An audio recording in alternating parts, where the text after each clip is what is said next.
बच्चों, let's see this question.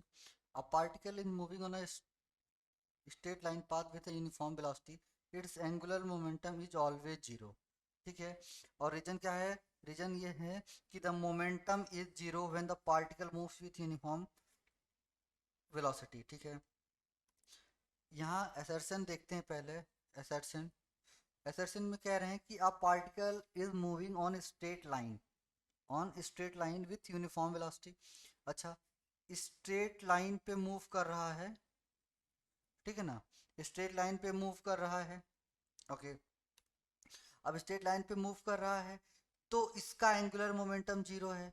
तो इसका एंगुलर मोमेंटम जीरो है. मान लीजिए हम इस पॉइंट के अबाउट निकाल रहे हैं. अगर ये समथिंग मूव इस डायरेक्शन में टर्न हो गया है ना, तब कहीं ये मान लीजिए ऐसे जा रहा है इस, तो परपेंडिकुलर डिस्टेंस समथिंग डी है ना. अगर डी क्या हो कि इक्वल्स टू जीरो हो जाए, तब तो एंगुलर मोमेंटम हम कह सकते हैं कि एल जीरो हो सकता है. कि अगर D not equals to zero होगा तो L not equals to zero, है ना.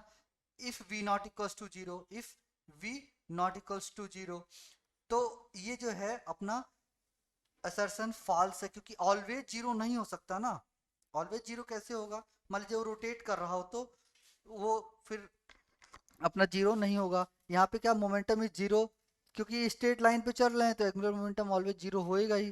तो अपना आंसर क्या आ जाता है? ई. असर्शन इज फॉल्स, है ना. अपना आंसर आ जाता है D. Assertion and reason both are false, है ना. तो ठीक है, तो बेसिकली यहाँ पे असर्शन एंड रीजन बोथ, क्योंकि देखो मोमेंटम इज जीरो. अब यहाँ P is equals to M V, ठीक है. यहाँ यूनिफॉर्म वेलोसिटी है तो इसका मतलब ये थोड़ी कि मोमेंटम जीरो होगा, नहीं, कभी हो ही नहीं सकता. तो answer is D. So final answer is D. Best of luck बच्चों.